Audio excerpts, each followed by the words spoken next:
It's the final day of business this week. Glad you could join us on Business Incorporated, coming to you live from Lagos, Nigeria.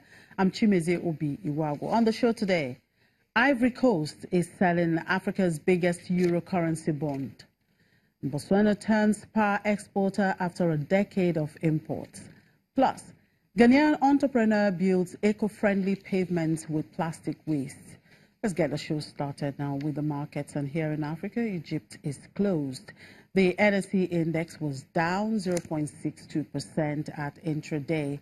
South Africa JSE index was up 0.34%, and Kenya traded down 0.38%. That's on Thursday.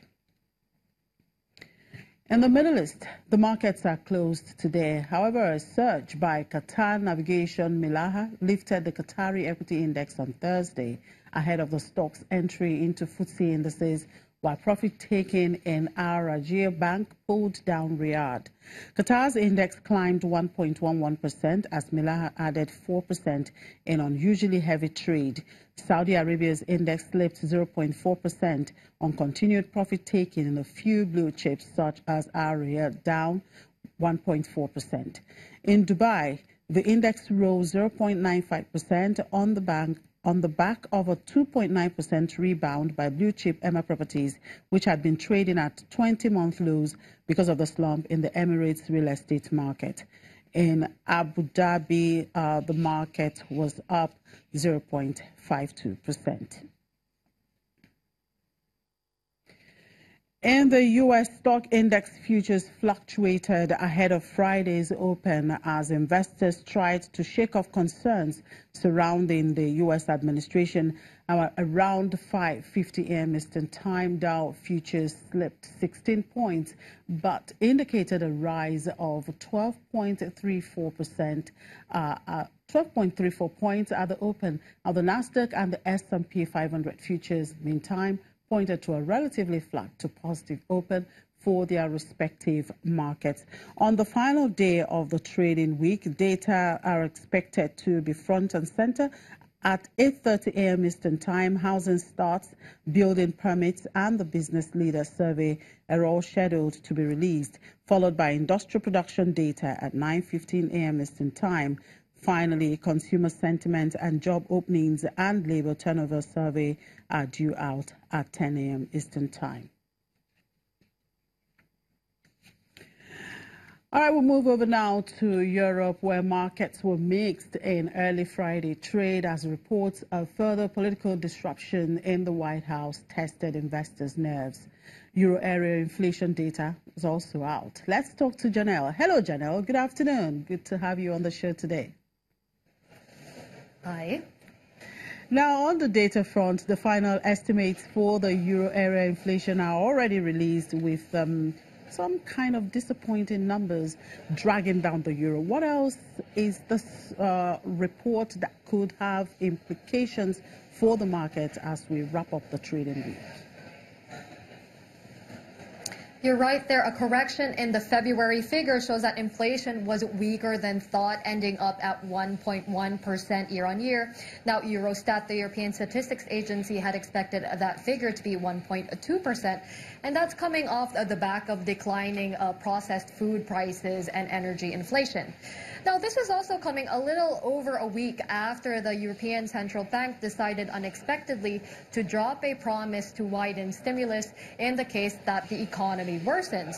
So this data is showing us now that there actually seems to be a bit more slack that needs tightening in the Eurozone economy, especially as this inflation, we know that it's way below just below 2% target that the European Central Bank is aiming for. That's also down, of course, to slack in the market, which data from the last quarter of 2017 would seem to confirm growth of labor costs eased to 1.5% for the second consecutive quarter, although wage costs rose 1.7%. So you can see in terms of trying to sustain an upward trend, there's still a way to go.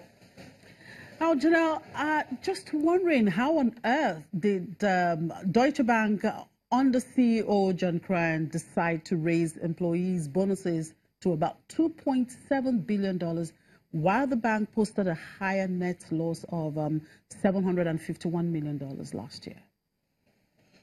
How on earth, indeed. Well, it has to be said that for his part, John Cryan did waive his variable pay and take a pay cut of around 400,000 euros last year, although the top 12 most senior executives at Deutsche Bank still earned collectively 13% more, so that's still not a very good look for the bank.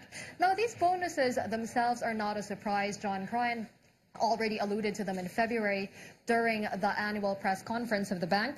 He has said that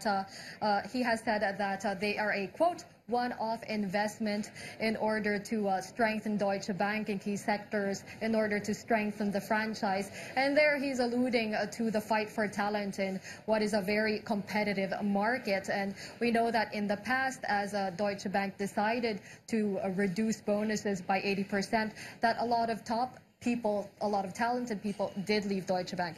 So there's that explanation. And he's also said that in the future, these bonuses will be linked to how the bank is doing in the future. Still, though, you can imagine that this news raised plenty of eyebrows here in Frankfurt. Oh, perhaps that makes sense anyway. Finally, on cryptocurrencies, the Bank of England today issued a statement that digital monies pose no threat to the UK's financial system. That's just a day after the European banking watchdog says new regulations are coming to monitor crypto markets. Do you think the cryptocurrency is really heading anywhere definitive? Yes, I've heard it been called a crypto controversy. That's also quite a good way to put it. There is a lot of noise around it, but it's really hard to say. You know, not all cryptocurrencies are even created equal. Some are to be taken more seriously than others. But just to put your question about the Bank of England in context, now the Bank of England did say that it did not think that cryptocurrencies posed a particular risk to the UK financial system, not because they don't think that regulation is needed on this front. Rather, they said this because of the proportion of UK investors holding cryptocurrency stock is still quite small in comparison to the overall market, so they don't see it as a source of systemic risk. But you're right, obviously, that regulators all over the world are looking at cryptocurrencies and wondering what is the best way to deal with it. It's kind of a moving target. What do you even do? What do you even do in terms of regulation with a cryptocurrency where the concept is that it is decentralized? In the case of sanctions, how do you even apply them to institutions? So definitely this is still a bit in flux, much like the cryptocurrency values themselves. Right, thank you very much for your time today, Janelle. Do tell Daniel I'm looking forward to seeing him next week. Enjoy the rest of the weekend. Will do.